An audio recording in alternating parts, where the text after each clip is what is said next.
true, all lives matter, and Black Lives Matter is a wonderful political slogan. There are 4 of them. Make America great again, drain the swamp, yes we can, and Black Lives Matter. So make that count in your life. Why are you talking to my child? Oh, she spoke to me first. I don't care. You're a grown adult. Please don't talk to young children. She said something respectful and But I don't want you to intelligent. talk to my child. You're a man. And if she's an 11-year-old girl, please don't talk to her. Oh, I understand, but it wasn't going to continue. It was just she said something and I responded. I don't want you talking to my child, sir. Well, I don't want you talking to my child. there's a limit to what you can control in the public space. I was respectful I'm and I was... respectfully asking you not to talk to my Oh, child. I'm not it trying was to already control going to anything. end. I'm not trying to control anything. I'm asking you respectfully as a mother to please not talk to people's children. It scares me.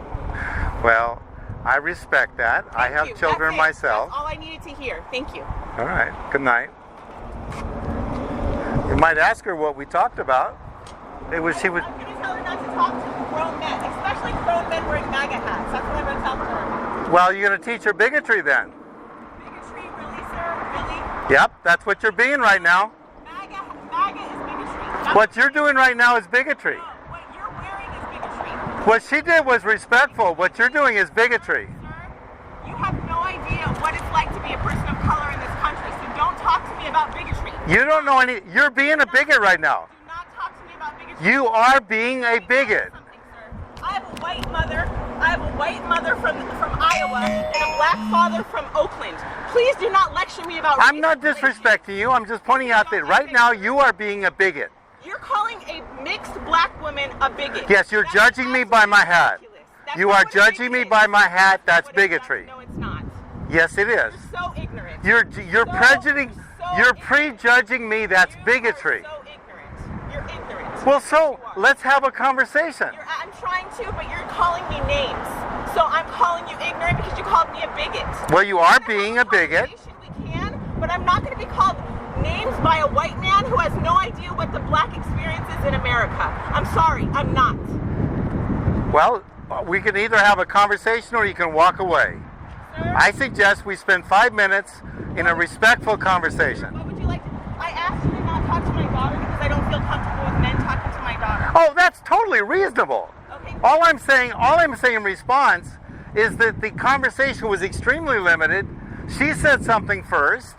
It was respectful, and I responded. You just should not talk to young girls. You should not talk to young girls. Oh, I happen to disagree. I have 2 daughters myself. That's fine, but I'm her mother and I'm asking you respectfully. I agree with your sentiments. It's your daughter. You can set whatever rules you want for your daughter, but you don't get to set the rules for the public space. Sir, my daughter is 11 years old. So I do get to set the rules for her in public spaces. I do. No, you really don't. I do. I do. No, you really don't. As long as no laws are broken, you do not get to set the rules. What you can do is tell your daughter what the rules are for her. Thank you for the lecture. Again, a white man who's an expert on parenting black and brown children. Thank you again. We're all just people. Thank you, sir. You're just so focused on race. I'm not focused on race. America is focused on You're the race. one that's bringing race into the You conversation. want to have a conversation, right? You said you want to have a respectful I'm open. Okay, then you have to actually, it involves listening.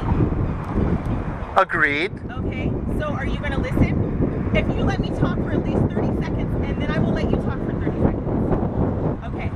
The thing is you're telling me that I'm bringing up race, and that I'm the one focused on race. The reason for that is because I walk around in my body every day. That's why. You have the luxury, and I know this because I have an entire family that's white. And so here's the thing. When I was a child, I spent half of my time with my white family, and I spent half of my time with my black family. And I saw with my own eyes the difference between the way that they were treated at all times, sir. All the time. Well, Everywhere we went, whether it was a restaurant, a grocery store, getting on the airplane, I saw it with my own eyes as a child. but that doesn't tell you about me. No, but I'm not talking about you. You've told me that I'm bringing up race, and I said the reason I'm bringing up race is because I'm a half black, half white woman who grew up in America. And that is why I think race is important. Well, I'm with you on it. I don't think there's anything wrong with bringing up race. I just wanted to point out that you were the one that was doing it. The reason I was doing it, sir, is because you're wearing a Make America Great Again hat, bigot. It means I have my opinion as you have yours. To me, when I see that to me signals something in particular. It just does. I'm sorry. No, that's fine. And I talk to many people who have that experience as well. Is my 30 seconds ready? Go ahead. Okay. I'm a morals teacher. I wear the hat to talk to both sides. I'm trained as an economist, and I'm a radical economist, so I'm focused on what's wrong with our system. In my view, Bernie Sanders is right about the problem. Big money runs everything. I don't like his solution, but he's right about the problem. It's big money versus the people. So in that context, my view of the racial issue is that it's being used to manipulate people. Race is important. We haven't gotten to King's dream yet. Race is a big part of the potential of America. However, it's really important for us to come together and not allow big money and propaganda to use race to divide us. So that's how I look at it. And what you're doing is what we need to do more of. So, here's what I'll say to that. I agree with almost everything that Bernie Sanders says as well. And I actually agree with your point about big money dividing us. I 100% agree with you. I think capitalism is actually the root of all evil. The only thing I would add to that, and maybe I would suggest you reading Ibram Kendi's book about this, is that capitalism in America and racism came together. And as you said, race was an invention. We're all humans. I know that because I'm half white and half black. Race is an invention, right? Hitler says that if you mix race, you're going to have a mule. We all know that that's not true, obviously. I have kids, I'm half black, I'm half white. It's all bullshit, right? But at the end of the day, what happened is that big money landowners invented blackness in order to make white poor people feel like they were better than somebody else. And so now we have all of this on our hands. We have 400 years of it on our hands. And the only problem I have with what you're saying is that now we walk around in black and brown bodies and it's dangerous. Like, my other son is 6 foot tall and darker than him. My dad is 6'2", he was in the military, he was a law enforcement officer for 30 years, and it's still dangerous for him to come into contact with law enforcement. And he's a 55, 60-year-old black man who served the country and did nothing besides that since he was 17. So the reason I'm saying that race is important is because it is to us, because we're still walking around in black and brown bodies. Well, it's important to us too. My white family says this to me all the time, that race is not the issue. And I'm like, it is one of the issues. It's foundational to capitalism. It absolutely is. Well, that's debatable. I'm an economist, and so I have a different view of that. I'm a sociologist. But I'm not saying view. saying you're wrong. I'm just saying I have a different view. You know, it's not exactly a disagreement. I can't really find much in what you're saying to disagree with, because one of the reasons I'm in Oakland and I'm an activist here is that race is important. Yeah, it is. It's very important, especially, like you said, if you're a person of color. But it's also important for white people, because white people don't like all the race drama. But here's the thing. It feels like, I don't understand. Okay, so what you're saying is white people don't like race drama. White people benefit from race drama. It's debatable. That's true. It's not debatable. It is. Sir, It is. Let's be honest. I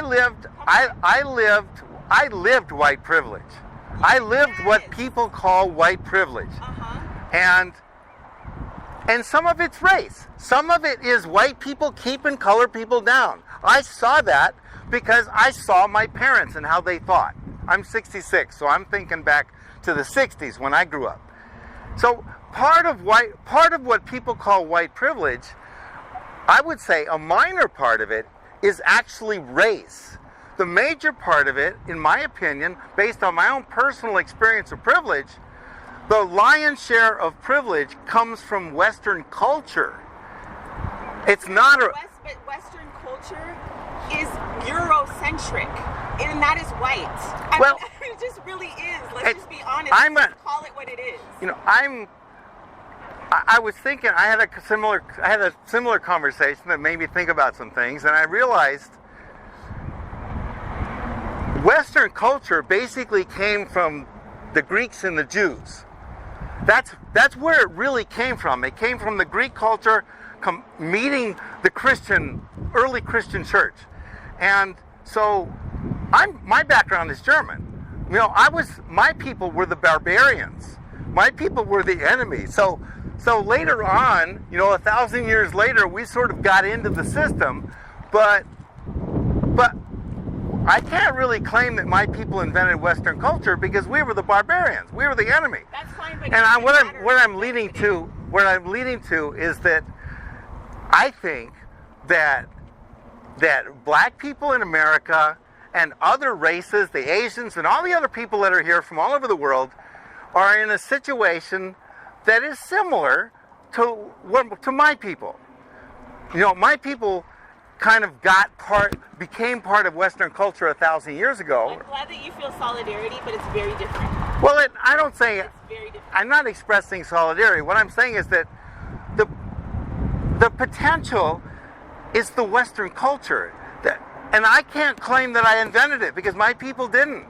But we need to stop, in my opinion, the best way to handle race and to move forward is to not focus on race. Sir, that's why you're white privilege talking. No. I'm just being honest. It really is. If you have a particular situation that that involves justice for a black person, then yes, you focus on race and you solve the problem. You file a lawsuit or whatever you have. You organize a civil, you organize the local community, whatever you have to do to solve the problem. But the overall strategic plan, I think, that would work best is for us to not focus on race so much, to come together and to focus on the real enemy, which is big money. And big money is cleaning our clocks. It's fucking us, pardon my language. Big money is totally in control, and the people don't understand their world. And big money laughs every day as it keeps us divided and down. No, here's what I agree with. I agree that we 100% as middle income and lower income and everybody that's not a 1%er needs to come together. We're in a complete agreement with that. And that we continue to be divided, and it's ridiculous, and we are distractedly divided while they keep getting richer. That's true. What I disagree with you about is there's literally going to be no way for us to come together and build trust unless we can focus on race. I like that. I agree with that. All of our experience is based inside of our bodies. I agree with that. All of our bodies totally. walking through this country experience race. You don't. So you can say that. It's easy for you to be like, yeah, whatever. Let's just do the real work. And we're like, we can't do the real work unless part of the solidarity and socialism has something to do with race. We have to talk about it. Well, I can work with that. Okay, great. I think we I have a handout that says no matter what you think is wrong with the world, the solution is to eat together. Well, I guess we solved the problem. See, 10 minutes. Yeah, and you gave me a new perspective on it, and I actually don't. My thing is, number one, we have to come together. Yes. And once we come together, sure, we can deal with race. We can talk about it. We can focus on it. Because I don't want to only focus. I don't want to stay there dealing with that. That's not the only issue. We have other things to do. We have other fish to fry. But we can't be in solidarity unless you can see me, unless you can see my kids, unless you can see my dad's 65-year-old experience in a big 6'2" black male body. If you just say to him, I don't want to talk about race, let's not worry about it, it's not going to work. So it's the key to building the solidarity with black people. Like, if we want to move forward, like, together to fight the big economy, we got to talk about this issue. Well, I agree. Okay, great. Take the monster out of the closet, fling the door open. Exactly. Let's just fillet the fish. Try it. Well, I wish I had my cards. I can't give you one, but Well, nice talking to you. you'll see me around again. I appreciate it. Bye. Tell me your first name. Polly. I'm Polly. Polly? Yes. My name is Woe.